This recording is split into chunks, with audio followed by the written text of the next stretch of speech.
Happy Tuesday, guys. Welcome back to another episode of Eat, Train, Prosper. This is episode 163, What It Takes to Get Very Lean.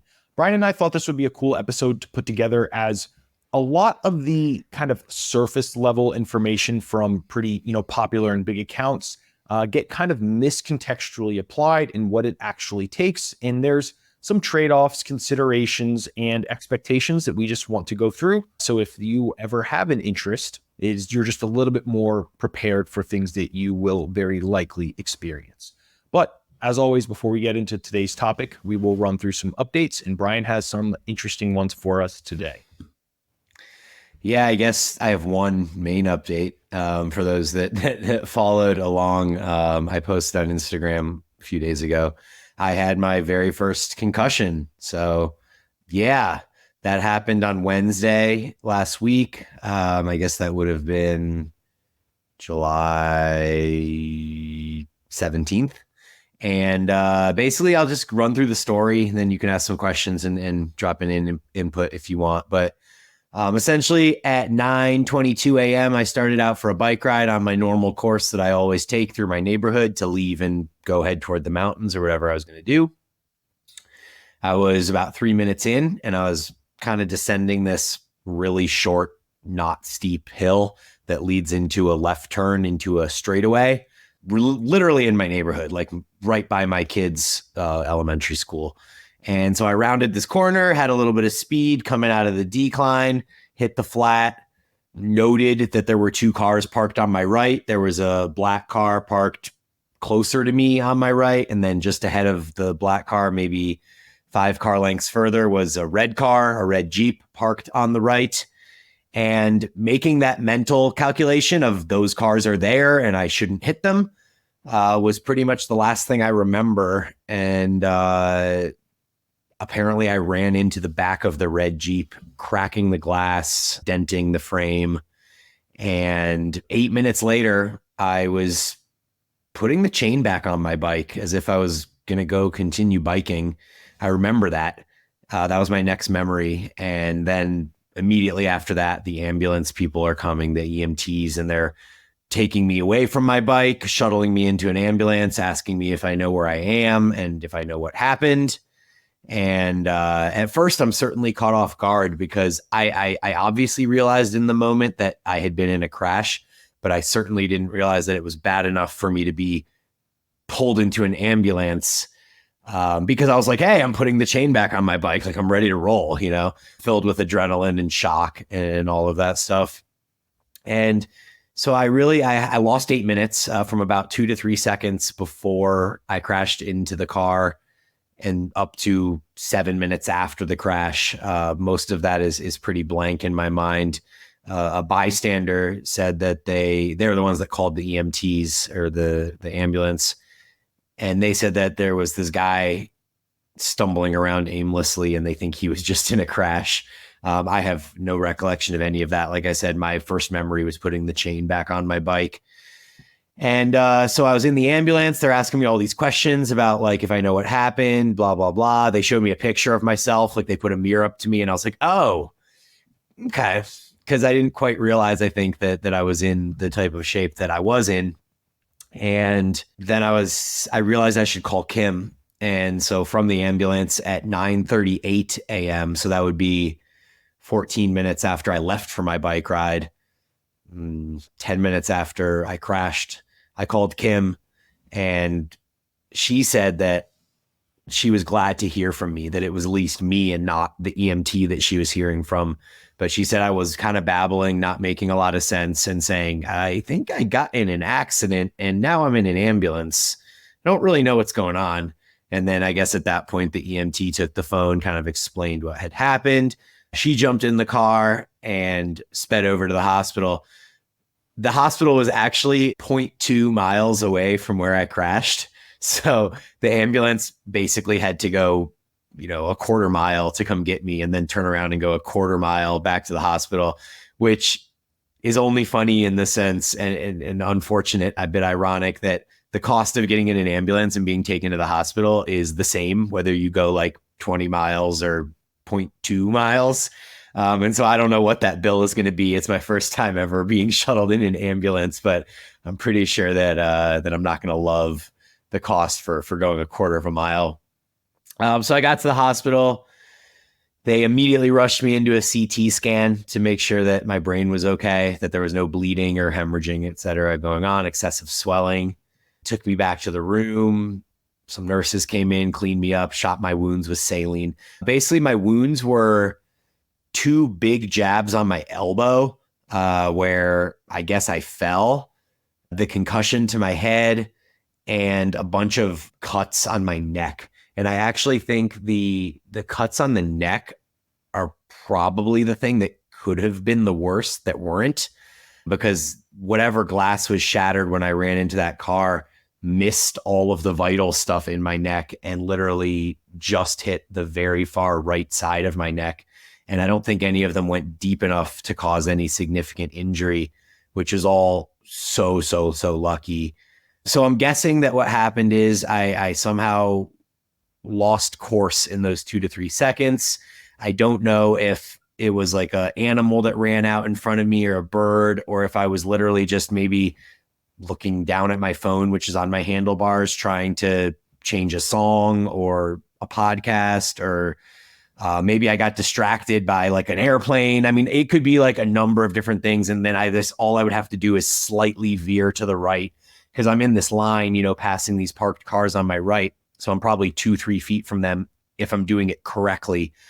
So one slight misjudgment, maybe I veer into like the back right side of the bumper of this red car, and suddenly I'm tumbling down. So let's see. In the hospital, they quickly determined that the concussion was negative as far as brain hemorrhaging, bleeding, excessive swelling. I got some stitches in my elbow. They glued a bunch of stuff on my neck and on my face. Now, 6 days later, most of it is like, it looks like surface wounds. It doesn't look nearly as gnarly as it was. And I guess I'll talk about the post. I'll let you in real quick for a quick question. Yeah.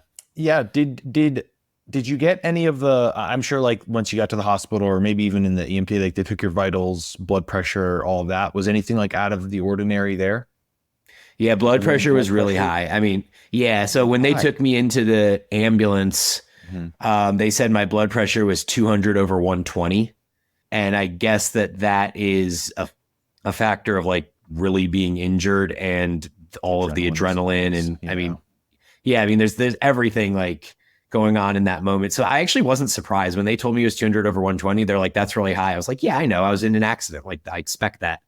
By the time I got to the hospital and they had me kind of hooked up to the machine and stuff, it had gone down to 140 over 100. And that's obviously still high. But that's in like the manageable range for having a catastrophe like 20 minutes prior. Yeah. Did anyone try and offer any plausible like, I mean, I know it's happened to me one time in my life. I just passed out like randomly, and I just woke up like I was peeing in like a bathroom, and I just woke up on the floor, like, and I was like, it was like a random school night in high school, and like my pants were like down at my ankles. I literally just like passed out for however long, and then like woke up, and then was perfectly fine. You didn't like hit your head or have a concussion or something? I guess I kind of like fell in a very graceful way and just kind of like crumbled, and didn't fall back or anything like that. But, and then after, obviously that inspired some digging of things. And from what I remember, and like, I'm stretching now, it was literally half my life ago, like blood pressure swings, like abrupt blood pressure swings can cause like fainting and those sorts of things. Yeah, if it goes really low. Similar thing actually just happened to my dad recently. He had a similar situation where he kind of passed out, and it was because his blood pressure went super low. No, I don't think that was the case with me. I have quite normal blood pressure. Like Kim has low blood pressure, and she gets dizzy and sometimes has to like sit down, that almost never happens to me. So I would say, if anything, I err on the side of like, I'm right on that 120 over 80, 115 over 75 range. And then sometimes it's like 125 over 85. Like, I pretty much average normal blood pressure. It's a friend of mine who's a doctor brought up that I could have had a seizure. And that was certainly something I considered too, because my dad has seizures, and he actually had a similar accident in his 40s, late 40s, when he apparently was hit by a snowboarder on a ski slope and ended up having a stroke 6 months later from whatever that did to his brain. My mom's theory is that he never actually got hit by a snowboarder and that he just had a seizure and fell. And so there is like this long shot possibility in my mind that maybe that happened. From talking to a number of friends of mine and research online over the last few days, as you'd expect someone to do in this case, it seems like most people that have concussions have memory loss on either side of the concussion. And it seems to be a defense mechanism, like a protective mechanism for the brain to not have to relive whatever that tragedy or catastrophe that occurred was. And so I'm not going to move forward in life thinking that I'm having seizures, given that that was a one-time freak accident. And there does seem to be this property of concussions that occurs to people. So I'm just going to assume that it was an error of judgment or something else happened. My friends also told me that memory does tend to come back as the brain heals months later. So like the other day, well, I guess I'll continue the story here and say that, you know, I'm on day 6 now, but by day 3, I felt almost back to normal. And I was even able to go for like a zone 2 bike ride and stuff like that, which when you look at the research now on concussion recovery, if you were to look at it 5 to 10 years ago, it would look different than it does now. Now they actually prescribe low intensity aerobic exercise as soon as you can do it without increasing your headache or whatever symptoms you might have. And they want you to start doing aerobic exercise immediately. And so I started going for walks like the day of, the next day, even though I had a headache, I was doing walks. By Saturday, day 3, I felt back to normal. So I did a bike ride, did a circuit weight workout on Sunday, did another bike ride on Monday, and then, or yesterday, I went for a run. So I had one bike ride, a circuit weight workout, and then yesterday I went for a run and lifted. So it seems like at this point, you know, everything is back to normal. I don't have any more symptoms or anything like that. But the first day after the concussion was really bad. The day of, I actually felt fine. Like I was surprisingly okay. I was mostly just worried about my elbow. I thought I had shattered my elbow or something like that because I could barely bend it. But the next day I was in bed till 3 p.m. and I had headaches that felt like they like wrapped around my entire head and they wouldn't go away even with ibuprofen or Vicodin. And then I vomited the next day in the morning as well. Like I dropped Bryson off at school. That was like the one time I got out of bed and I immediately realized I had to get back in bed. Dropped Bryson at camp, got back to my car, puked everywhere, felt a bit better momentarily, and then drove home. So the fact that I had puked is like a sign of at least a moderate concussion if they're going to rank them. Mild, moderate, severe, it's at least moderate. And then the headache, obviously. But the fact that I'm better now, you know, at 3 days later and now 6 days later, I'm just very thankful for the way it all played out. And I'm also very thankful for this strong bone density and muscle that I have protecting my body, because falling from a bike after ramming into the back of a car at 20 miles per hour, which I'm sure I was going 20 because I was coming from a downhill into a straightaway, I fell hard on the ground. I mean, I don't remember it, but I had to have fallen hard on the ground. And I think I took the brunt of it with my elbow.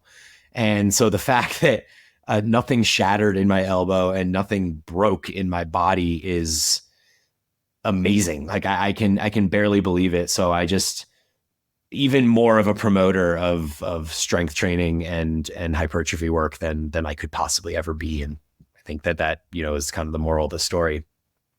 Okay. So, I mean, that kind of scary. I like your attitude of like, hey, it happened. I feel better now. I'm not going to try and come to any unnecessary conclusion, and I'm going to move forward with my life. Right. I think that's a wonderfully kind of just progressive way to think about it.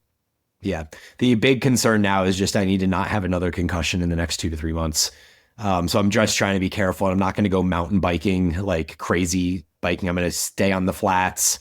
I'm going to make sure I'm paying really close attention all the time. One of the things that I was talking with Jordan Lips yesterday about is that I just love in zone 2 work the ability, because it's lower intensity, to be able to just kind of like zone out and look around at the sky and like take everything in.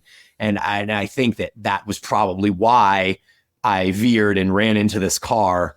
And so now I have to stay a little bit more focused even during zone 2 work, which, small compromise to not have another concussion. But like I said, I'm just thankful that I'm here and that I'm functioning and I can still bike and lift and all that stuff. Definitely. Yep. Any other updates on that, or shall we dive into today's topic? Yeah, let's dive in. You've prepared quite a comprehensive episode for us, so I'm excited to kind of hear where it goes. Yeah. So I think like I said in the intro, the episode topic is what it takes to get very lean. And obviously the term very lean is a bit subjective, right? So what I thought would be helpful is we define what what would encompass what we're calling very lean for the purposes of this episode. So what I came up with is, for us males, that would be sub 10% body fat. And let's call that on a DEXA verification. And to help provide some anchoring, bodybuilding contest shape is approximately like 4 to 5% body fat, potentially even a little bit leaner in certain individuals. So we're defining it as like sub 10. So 7, let's call it like 7, 8, 9. Some easily identifiable characteristics to help: clear, visible six-pack and veins visible within that midsection. That's a pretty good detail, specifically because as males with a normal male body fat distribution, we are going to store the majority of the body fat in that android region, which is the stomach, pretty much. For females, sub 18% body fat. And that would be like a DEXA verification. For, again, some anchoring, a bikini contest shape is approximately like 13 to 14%. For the extreme leanness of like women's bodybuilding, essential body fat for women is around like the 12% mark. I'm sure some individuals for very short periods of time, like in a contest, maybe slightly below that. But for our context, sub 18 is quite lean. And some easily visual characteristics, visual upper body musculature, clear definition between some tissue there, and some muscle separation between the quads and hamstrings and even within the quads. For a female body fat pattern distribution, it's going to be disproportionately more body fat below the hips as above to above the hips. So a woman can be very, very lean, great six-pack, and still have like no visible quad separation. Whereas as males, if you haven't done a lot of like coaching or working with women, that may seem kind of far-fetched to you, where we'll be at like 16, 17% body fat, not have anywhere near, a six-pack, and still have clear, easily definition between the quads. So different hormonal storage patterns impact where the body fat placement is there. Yeah, it's interesting because I also tend to hold more of my body fat in that like lower body hip area, but not as much in my quads as like upper hamstring, glute, lower love handle, like lower back area, which I think is somewhat typical of males. But I do think that most males, would you agree, tend to hold around the midsection more than the area that I described? Like it's just like slightly higher than where I hold it. Correct. Yeah. I mean, the lower back, yes, pretty much like right at the belt line, males. That's going to be like the last place you're going to have like some like pinchable fat to an appreciable degree. But typically you'll see in males like a lot leaner in the hamstrings and those sorts of things. And but glutes, like for me, like glutes are one of the last things. Like I'll have a six-pack abs at 15% body fat, and then the glutes probably won't come in. I don't know if I've ever had glutes like properly in, but like they begin to come in, half of that. So like 7, 8, 9% body fat. It's crazy. Mm-hmm. Yeah. And there's going to be there is individual characteristics within that too. Yeah. But to try and create speaking to a large population, right? Yeah. To some definable characteristics. Yep. Now, some considerations that I think is important that we start off with your starting point. Right. So a lot of let's call them issues for sure, or undesirable effects of getting very, very lean come down to kind of two two sides of the fence. One side of the fence is total time spent in the caloric deficit. So the accumulation of just the weeks and months that it takes to get there. And then the second is the actual time spent at the very low amounts of body fat, right? So the first consideration is your starting point. If you live a very health-focused and forward lifestyle, you will be much closer to that end goal at your start. So your overall duration spent dieting can be significantly shorter, right? If you're, let's say you just are a male living your life at like a 12.5, 13%, to get to 9% is not significantly as large of an endeavor as that male who's living at 20% at the end of a bulk and decides now it's time to get like super, super shreddy for summer. That's going to be a considerably longer time spent in the deficit, and the accumulation of fatigue and other less desirable effects will accumulate because of that total duration spent dieting.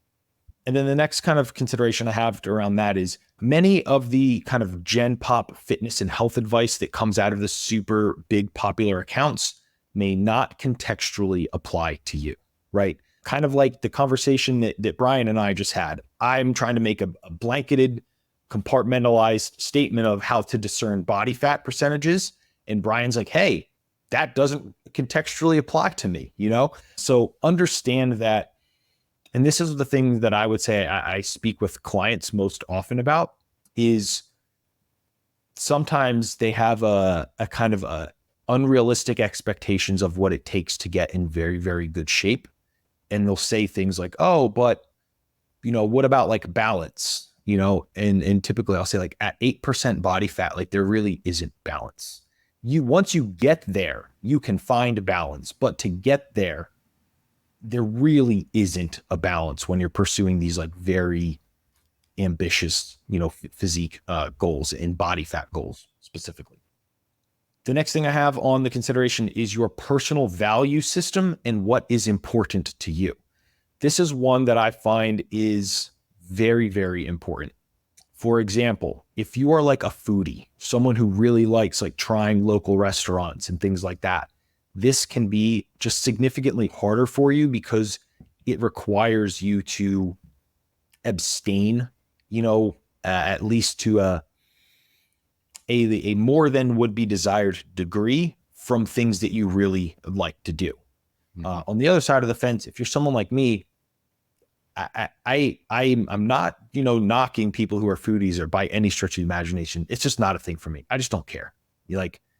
I'm the dog food diet guy, and I'm happily live my life that way. And like we've talked about many times with the, like how with happiness, right? There's the people who have like the extreme highs and the extreme lows. And Bryan and I kind of find that we're both pretty much operating, you know, really close to a midline.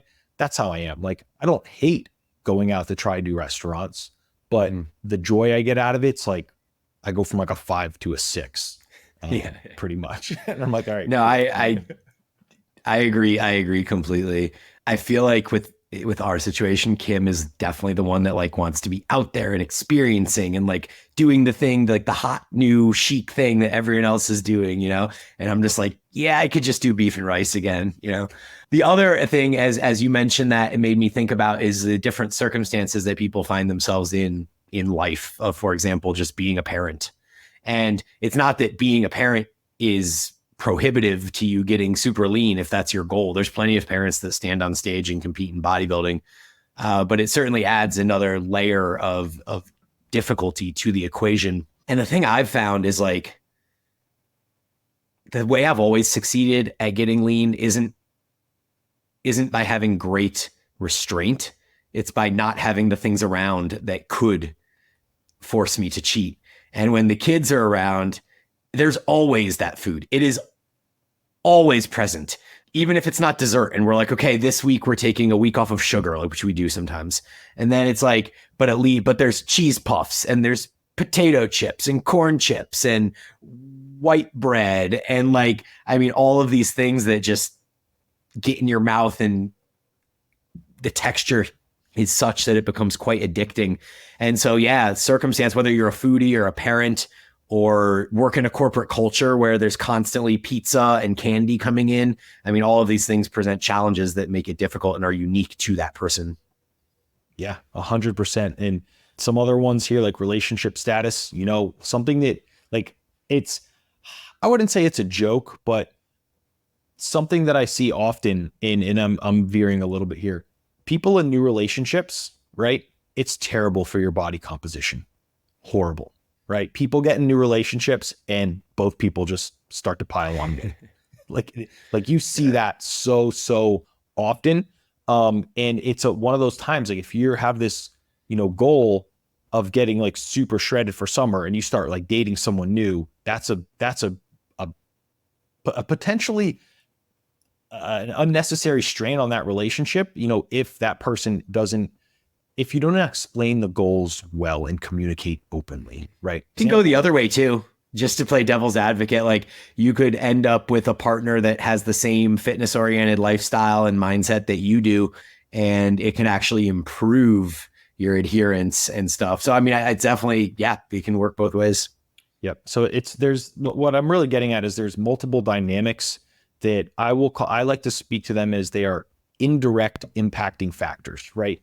Your girlfriend, just because you have a girlfriend doesn't mean that your carbs went from like 150 to 300, right? I'm not saying that is the case, but if you have a girlfriend who's like, we got invited to X restaurant with, this person on this date, it puts you in a position where you're going to either say, no, I'm not going, which could potentially not go well, or yes, I'm going to make the best decisions, or I have a note in here, or I'm going to bring my own like Tupperware food.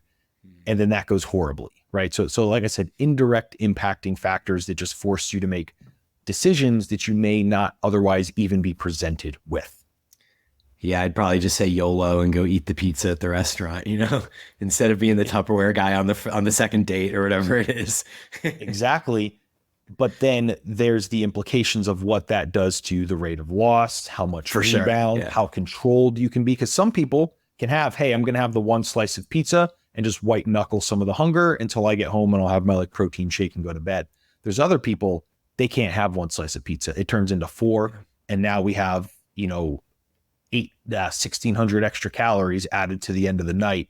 And there goes the last 5 days of fat loss, like literally gone. So I think one of the things that it's obvious and you hear this all the time online, but I think people often don't think about this specifically as they indulge in foods, is literally how much working out you have to do to make up for one small deviation in your diet. And so even if it's not, if you're the person that's like, okay, I'm not going to go try to out exercise a bad diet. Well, then what you have to do is cut so many calories that it would be just as miserable as just doing the exercise yourself. So that like one piece of pizza that is 400 calories that you have on top of your normal daily caloric allotment, 400 calories to burn is literally like, you're going to go walk for an hour or you're going to go run for 30 minutes. Like it's one of those type of things. And so that's a lot of time and or exercise intensity for one piece of pizza. And most people don't just stop at one extra piece of pizza. And just to give a little bit of more anchoring, when I was doing longer cardio in my diet, I would do 40 minutes on the Stairmaster at like a moving pace. My heart rate would be in the like 140s. And I would, in that 40 minutes, I would do like 375 calories. Yeah. Like that. Like for me, I'm like, hey, was that pizza worth it? I'm like, fuck no. Like 40 minutes. Right. It's an effort. You feel horrible from that effort, Right. And it's 40 minutes versus a little bit of like collective restraint. But, to play devil's advocate there, like it takes understanding and like learning those bumps, or having a guide, walking you through it. Because oftentimes on paper, yes, you can out exercise that on paper. When it comes time to put like foot to pavement, it is a disgusting effort and it's not fun at all. And and you get all the fatigue.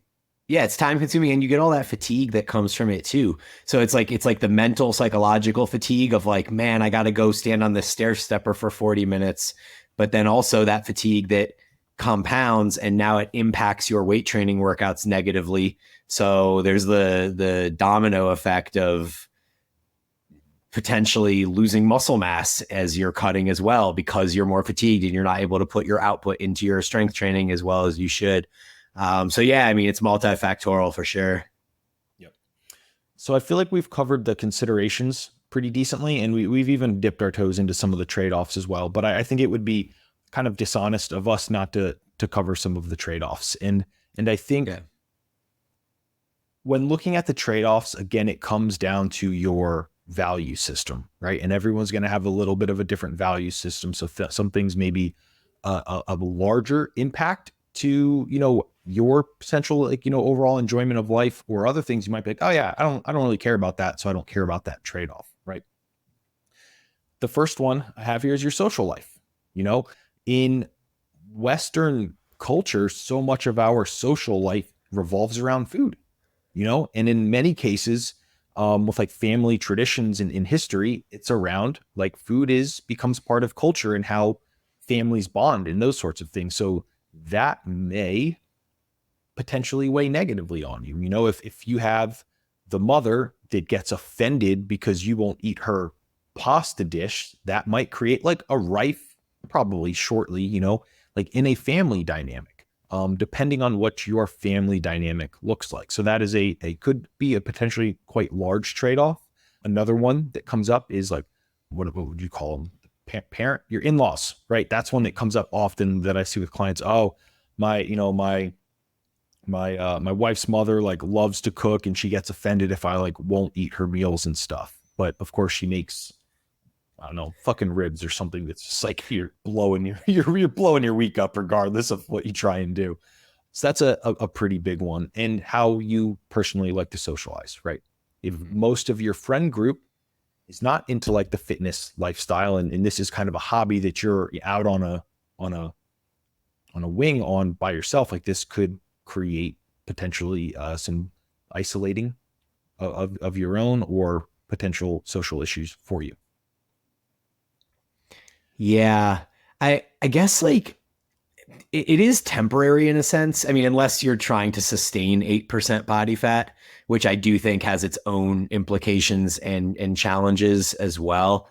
But like you kind of alluded to in the beginning, you do kind of find a homeostasis, and you're just like, yes, now that I'm here, I've got the habits in place to be able to sustain this, even though there are sacrifices that must take place.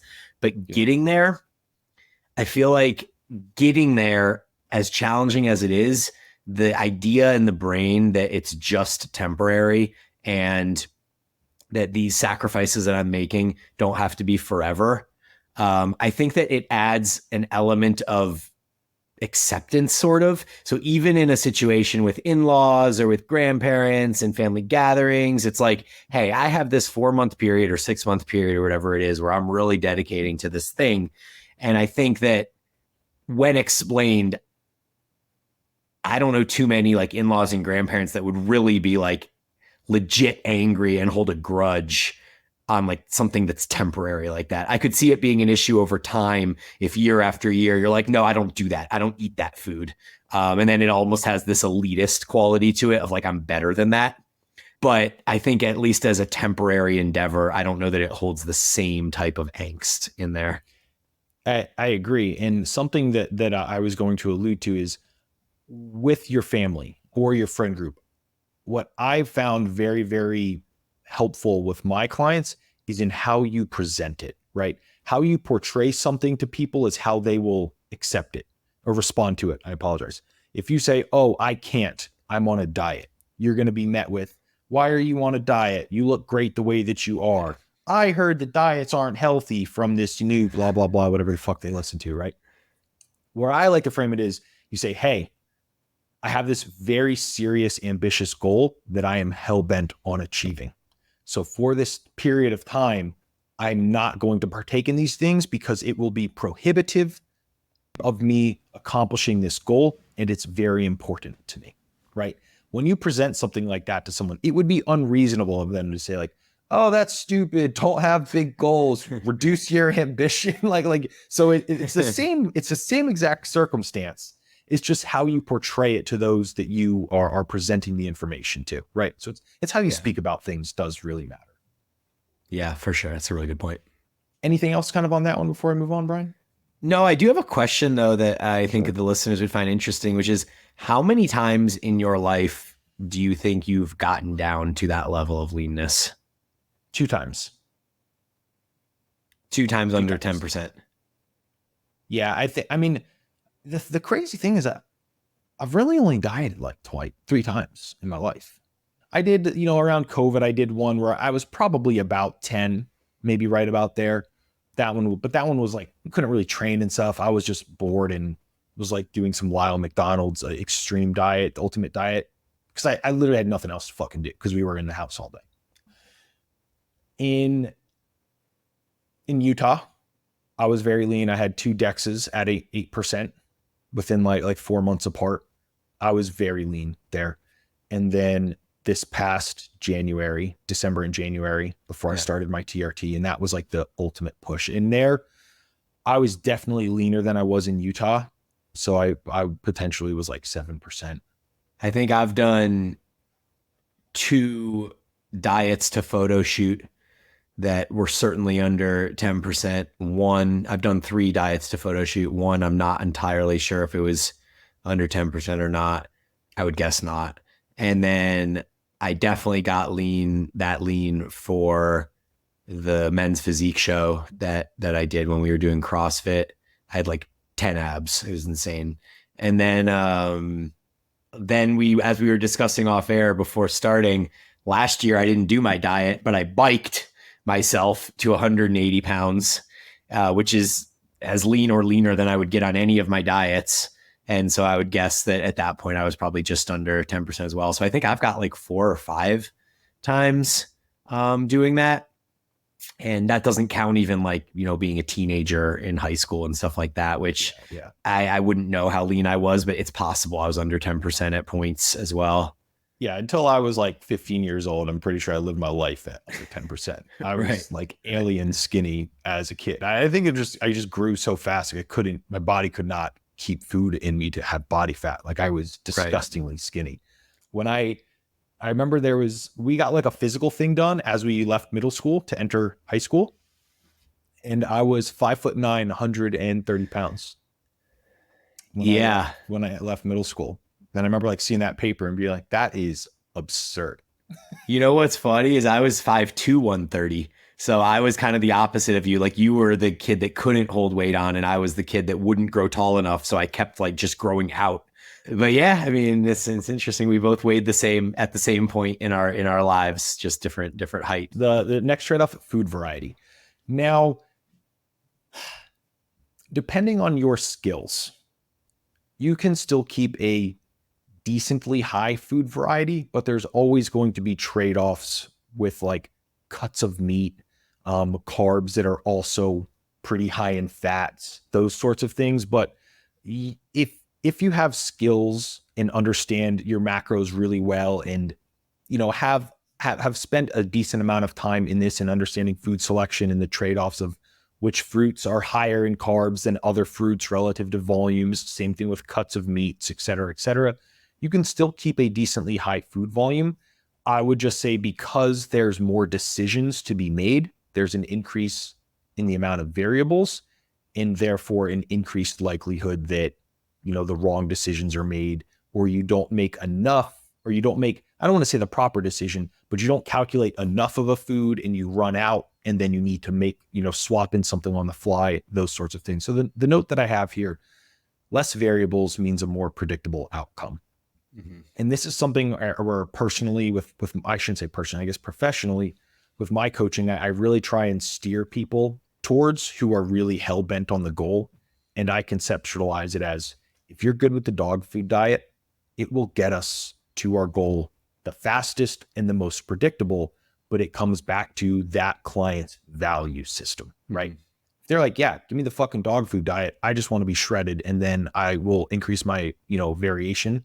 Once I get there, then that's what we do. And we have the most predictable fat loss, rates of loss, et cetera, because we just have fewer variables. And they, as the client, have fewer decisions to be made, right? I know 3 weeks ago, I bought this amount of beef, this amount of chicken, this amount of rice, and it got me through to this day. It was a wonderful week. And we just kind of repeat that. It just becomes less decisions to be made. And that obviously, lowers the barrier to the rate of loss that we're looking for.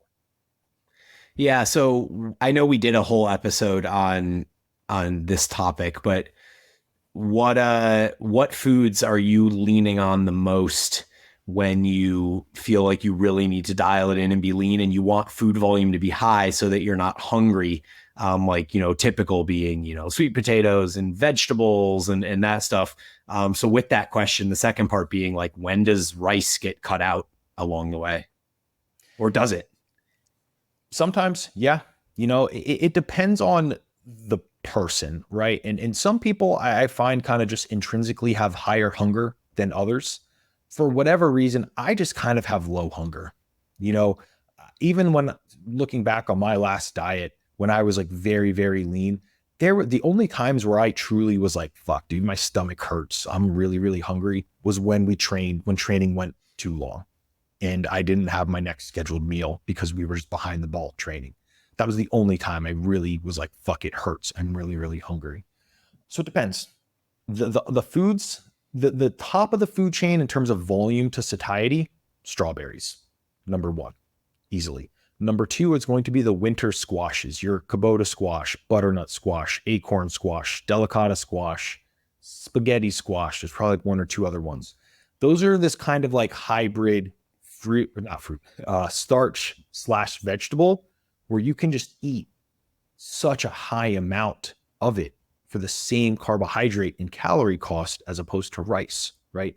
So I don't have the numbers off the top of my head, but it's like, let's say 50 grams, to get 50 grams of carbs of white rice, it's about, I believe like 185 to 200 grams of cooked white rice will provide about 50 grams of carbs. That same amount of like an acorn squash is going to be like 600 grams of acorn squash. So you can eat like threefold the weight for the same. And obviously that's just weight comparison. The volume is probably going to be 4x.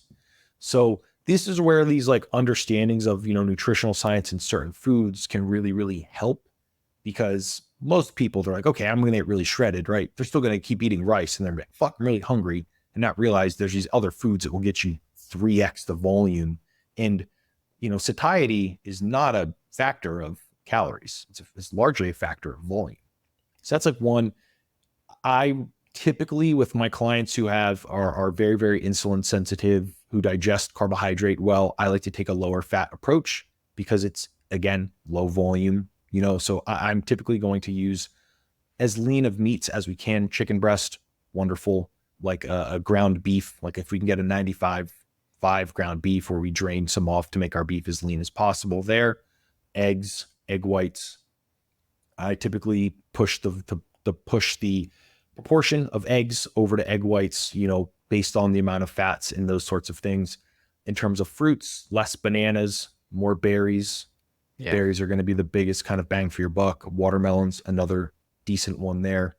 And then fats, avocado, I'll keep in. I try to do less of the oils, but still like some, I'll use extra virgin olive oil as like a salad dressing. I try and give people salads as well from a volume standpoint.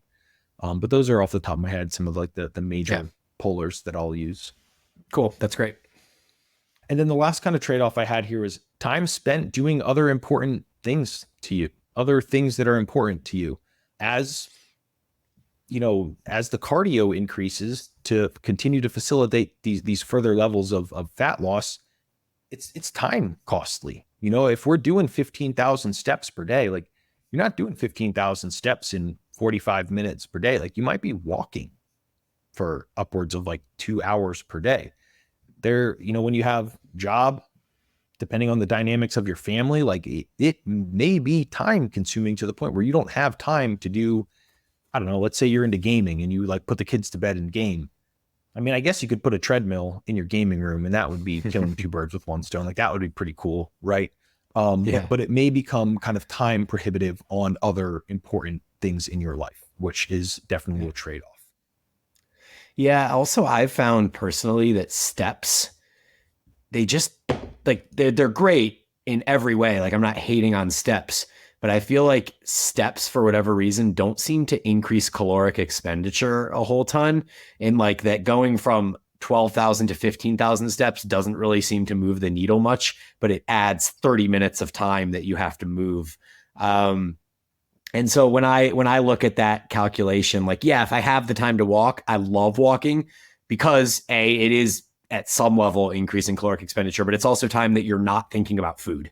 And so I think walking has that tangential benefit that people don't often focus on. But yeah, as far as just using steps as a way to just increase caloric expenditure, I think it's kind of an exponential decline in benefit that you get the higher you go with the steps.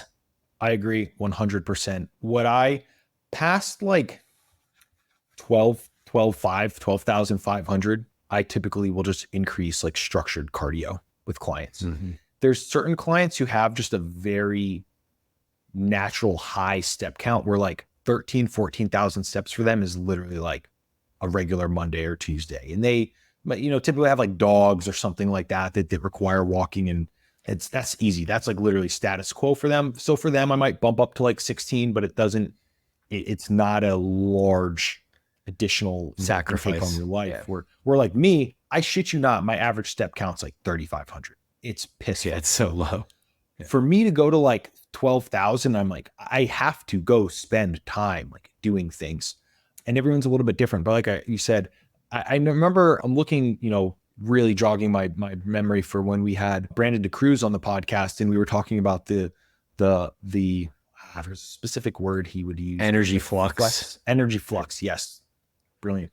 In the Herman Poncer study on the Hadza tribe, yep. I want to say it was around like 17,000 steps where their energy expenditure like didn't really linearly increase anymore with the extra additional steps.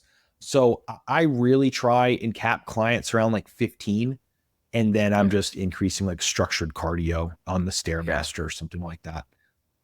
Yeah. If you remember the Stronger by Science episode from years ago, Eric Trexler did a breakdown of some of the Herman Poncer work on energy compensation. And it was something like, if you're in a caloric surplus or maintenance plus, then you actually burn all the calories that you think you're burning through movement. But when you're in an energy deficit, you're burning something like 50 to 70% of the actual calories that you think you're burning. So you could, like you're saying, you could go out for that walk and think you're doing 200 calories and you're really getting credit for 100, and you're just causing a bunch of additional fatigue through forcing your body to move for really no reason. And you could be resting, recovering, and putting that energy into strength training. So yeah, I think that that Herman Poncer work is really good, and anybody should go back and check into that, or check the episode out with Brandon DeCruz. But essentially the idea being that as we increase our exercise or our movement past a certain point, our body legitimately will compensate for that movement and stop giving us credit for the calories that we're burning, so to speak. Yep. Yeah. The last thing I will say there is your body's smart, right? There's depending, regardless of your views on, evolution or religion or anything like that, like your body is intelligent, right? There's a reason that we are the primary kind of predator, or whatever you want to call it, like on the planet, right? The body's smart and does what it needs to kind of rob and steal and outpace what you try to do to it. And one thing that we feel decently confident in saying is in that the compensations that your body adjusts to when with cardio are decently fast. So if you're leveraging that like cardio lever for your fat loss and you just keep trying to like stack it up, you get like a diminishing return on X minutes spent as you continue to turn it up. So if you're like starting your diet with, cardio 7 days per week, like, 45 minutes, by like week 7 and 8, like what that 45-minute session nets you in terms of caloric expenditure is already starting to diminish. And if you're only like 40% of your way through your diet, like it's only going to further work against you. So that's an important consideration there. Yeah, I always like to keep cardio as a tool in the toolbox that you can add in when things stagnate. So I think that's important. And then to kind of just further hammer home your point, as you become a smaller human, you actually burn fewer calories for that same time commitment to your cardio. So there's a lot of kind of depreciating benefits to including cardio from the beginning of your diet. Yeah. Yeah. And then the last one in terms of trade-offs, training performance. So this is largely this, I'm not sure how to pronounce this word, mitigatable. Would that be right? Yeah, I don't know if mitigatable is a word, but yeah, Right. I think the idea is, Everyone gets what yeah. I want to say, right? You can mitigate that by some intelligent shuffling of your, macronutrient distribution, the timing of things. But once you get lean enough, your performance will start to suffer. One of the most prominent things where you'll probably notice it is in your pressing, especially like dumbbell pressing. Yep. It pretty much just will dry up. And then before you know it, you're fighting just to match previous performances. And then at some point, limit the regressions. And that's just kind of the nature of the beast there. Yeah, pressing movements, for whatever reason, we've touched on so many times on this podcast, but pressing movements are always the first ones to go. Yeah. And then kind of shifting the conversations into expectations. So, I mean, we've covered a lot of the trade-offs in the circumstances and those sorts of things, but some expectations. The first one that I always like to say is, unfortunately, it will take you just longer than you think. And the unfortunate reality is we all just carry a lot more body fat than we think we do. Something that I will say, if someone's at, a client, and fortunately for me now, I have like my fat loss models and stuff that I use to help illustrate this. But a lot of people think like, okay, I'm, about 15 pounds down and like, I'm going to be shredded. And I'm like, you need to double that, unfortunately, or more, depending on how much muscle you can hold on to, double that or more. And that's really just the unfortunate reality of it. Yeah, I agree for sure. And I would say in terms of a time investment, I can almost guarantee it's going to be a minimum of about 12 weeks, maybe 10. If you're someone that you're like, I'm going to put everything on hold for these 10 weeks, jump into a very large deficit and like flip all the switches at once and like kind of white knuckle it, you can move pretty quickly. But it's, again, the faster you move, the deeper the trade-offs are in that regard. But then, like I said, a minimum of, probably about 12, but realistically 20 plus. Like the last time for me, it was a full 6 months to get shredded. Yeah, I mean, it just depends where you start too, like you said in the very beginning, because getting from 15% to 10%, in most cases for a male, that's 10 pounds. 5% of body fat is going to be about 10 pounds, thinking about a 200-pound male. And so if you're talking 1 pound a week, that's, in my opinion, about as high as you would want to go. When you talk about getting really aggressive with it, I don't think you can sustain 2 pounds a week for 10 straight weeks. That's at least without like exogenous help of some sort. I don't see it often. I do have one client right now. We started at 212 and we just wrapped up week 7 and he has put 2+ pounds every single week. Wow. But that's I'm amazing. talking about an exception. He's like a 1 out of 40 client sort of thing. I just don't. What's the body fat at 212, do you think? He was probably like 18, 19%. Yeah. Like, I mean, it'll drop off faster at that point. Yeah. We pushed him it's up, just like, and we built him up, through like a build. We probably pushed the build a little bit longer than we should have, but we got food up like really, really high. And we did it right to set him up for a very easy fat loss. I mean, we're pissing weight off at 2,700 calories, Yeah. That's great. Yeah. So that's just rare. Like you just don't see that too often. And so if you account for 1 pound a week being the norm, and then I think as you get under or near 10% body fat, even a pound a week is probably a little bit too aggressive. I know for myself, and I think you as well, that as you get to that like 10% and less range, it's hard to even get half a pound. Like sometimes the scale will stagnate for like 2 weeks and nothing will happen. And then you'll drop a pound and it's like, oh, great. Like so cool, and then it stagnates again for like another 2 weeks. So yeah, it's tough. It's very individual for sure. And I don't think I covered this too much in here, so I think now is a decent time to talk about it. As you start getting to those leaner levels, like Bryan said, like sub 10, the scale becomes not as entirely reliable as it was at higher body fat percentages, because you start to be more susceptible to some of the physiological impacts of being that lean.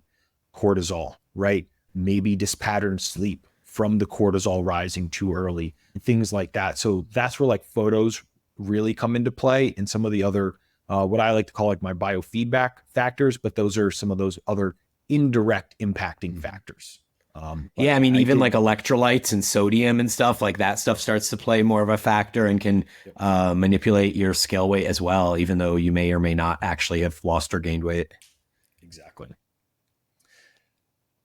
Now, the next one, and this is one I find myself I kind of like joking, I guess, about with clients, and I feel kind of like a dickhead sometimes.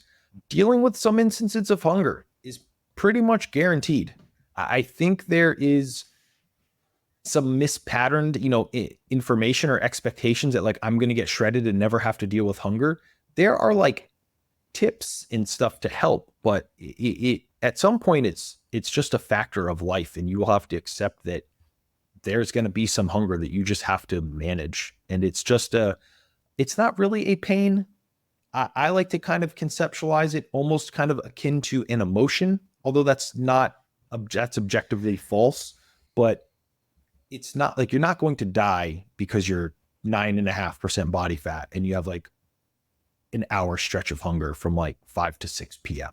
But oftentimes people think like hunger, bad, something bad is going to happen. That bad is like, you just got to wait or fill your mind for 60 minutes until your next meal, sort of thing. I feel like sometimes though, oh man, I hate that I lose my train of thought right in the middle of saying something like this. But what was I gonna say? All right, continue talking. It'll come back to me. Yeah, sure. And I was going to touch on some mitigation strategies. Intense training helps blunt the hunger response. So this could be something where maybe you, in those latter stages, you kind of increase your training time a little bit, maybe incrementally adjust some volume so that you can spend more time training, which then suppresses that hunger response. You also increase slightly caloric expenditure from the additional sets, reps, etc., and that helps blunt that a little bit. If you're someone who's fortunate to be able to manipulate your schedule around your work and training, you can strategically place training at times that may help you bridge that hunger in those sorts of things, or adjust your meal timing. For example, it's easier to be hungry in the morning as opposed to in the evening, because you can do things like include coffee, caffeine, things like that will help blunt the surging of that appetite as well, where you could have coffee at 9 p.m., then you pretty much curb stomp your sleep, which then only further elicits poor responses in the subsequent days. All right, I remembered. So I was going to say embrace the hunger is kind of like one of the biggest things that really helped me in dieting. And I think it just helps clients to be reminded that you are going to be hungry, like you said. And so just embrace it and expect it. And I think the thing that always was hardest for me, and what you said, is you just need to kind of tread water until your next meal and then you're going to be okay. But I think you reach a point where you're at that like 10% and under range and your meal doesn't actually fill you up. Like you finish your meal and you're like, I could eat another 7 of those exact same meals. And so I think that understanding that there's going to also be a point where you are treading water till your next meal, and then you eat the next meal and you're immediately hungry again, that's super unfortunate and also somewhat commonplace as you begin to get leaner. Yeah. And this is one where I think food selection can really help, not completely solve for. Yeah. And there's different approaches to it. Like this most recent diet, I was training so long that it gave me like, between training, post-workout meal and sauna, like that was literally like 5.5 hours of my day. Sucked up. My previous diet, I didn't do that. I really leveraged vegetables a lot more. In this most recent diet, I was probably only eating 250 grams of vegetables per day, like pretty small amount considering that previous diet. I remember I was over 800 grams per day, and I leveraged that for a lot of that. I was basically just having like beef stir fry or chicken stir fry daily, and I would get a large amount of satiety through just the sheer volume of the vegetables I was eating. So different techniques, both pretty much got me to the same place. I dieted for longer this time, had a bit more of a refined approach, and was able to get leaner, but both do work. Yeah. And then I agree, just to double down on what you said about working out, kind of helping to blunt appetite. I totally feel that. And it's kind of in line with what I was saying about walking being a distraction where you're not thinking about eating. So walking's not really a workout in the same way, but it does kind of similarly accomplish the same idea, same task. Definitely.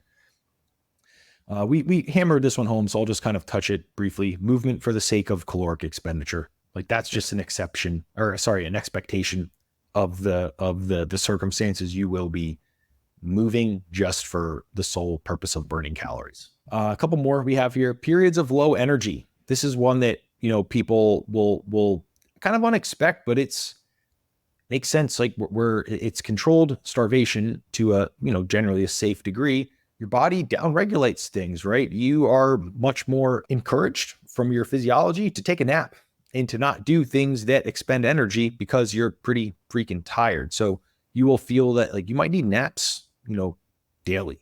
You may really just like have zero energy to go walk the dog. When your kid wants to play whatever, you might be like, oh, dude, really would rather sit on the couch instead, right? So these are very real circumstances once a certain amount of body fat is achieved. Yeah, for sure.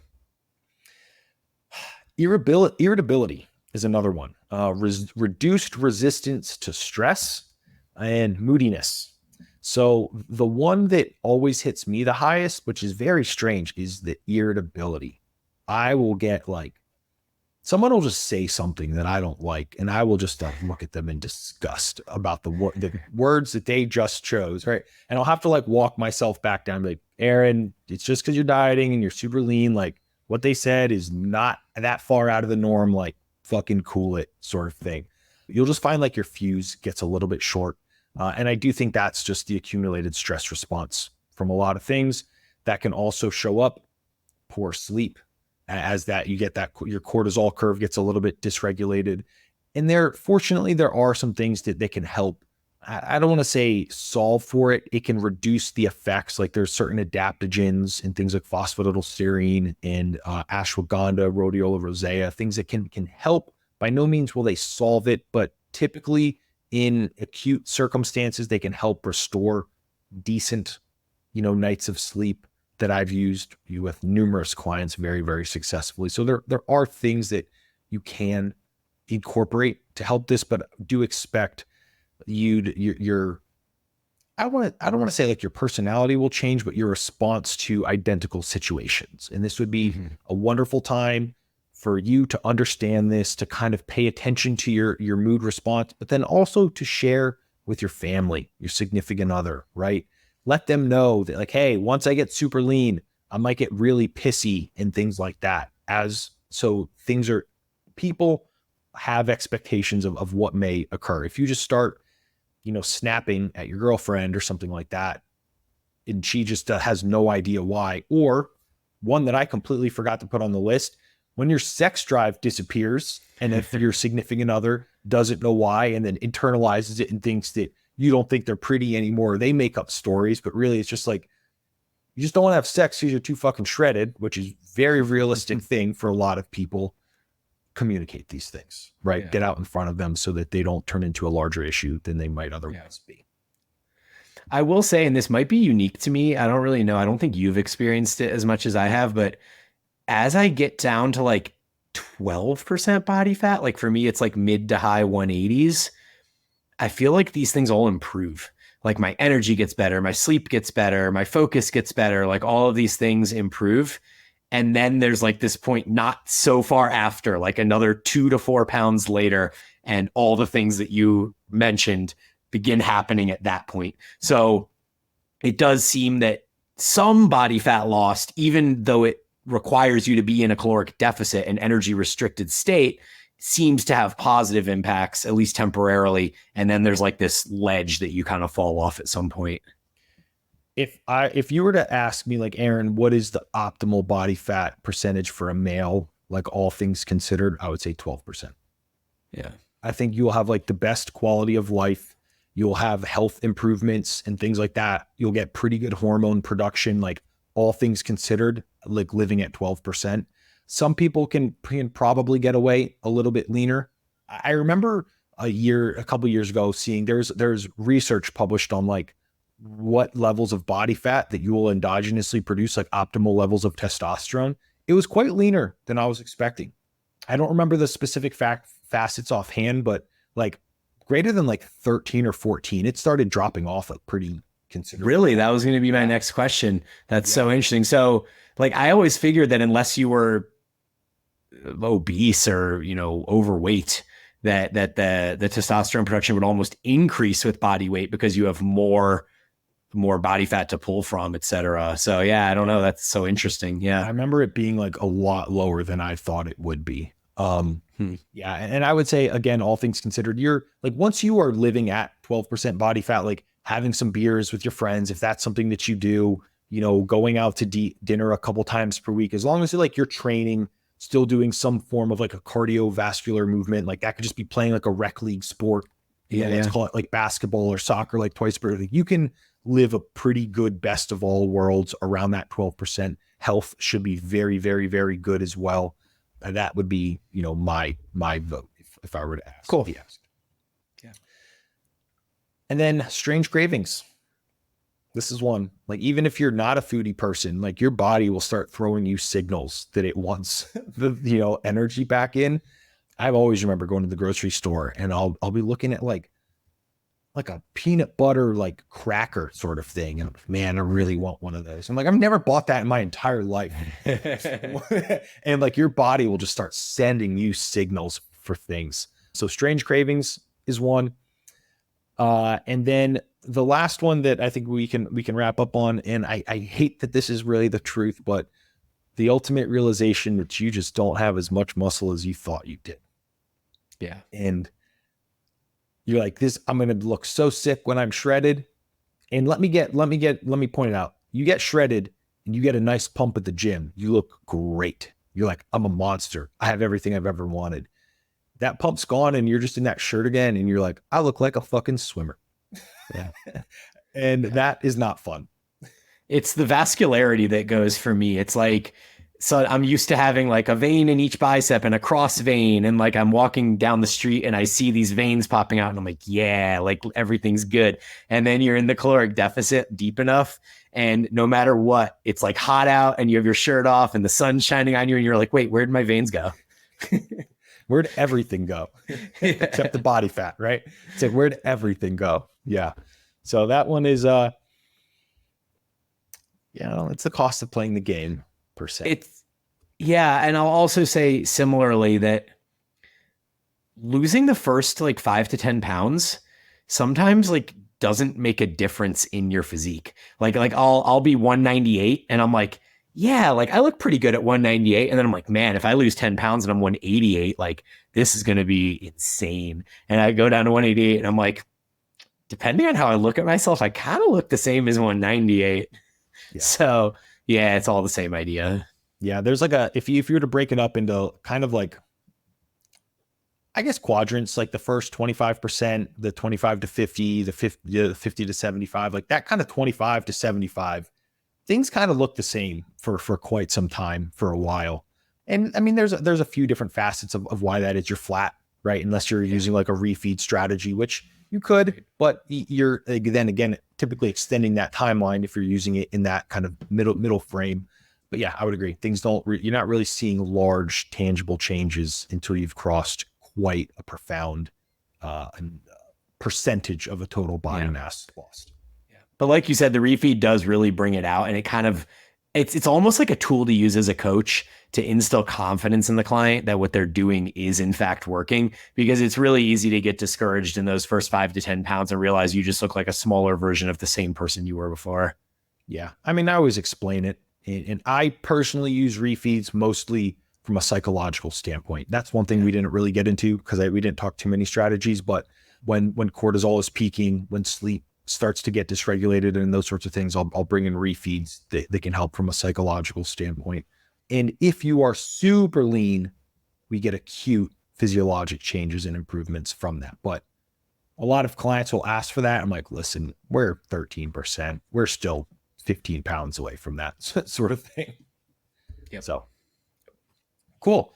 So hopefully this was informative. I'm sure we'll probably get a couple questions on YouTube, hopefully some good ones. But as always, guys, thank you for listening. Bryan and I will talk to you next week.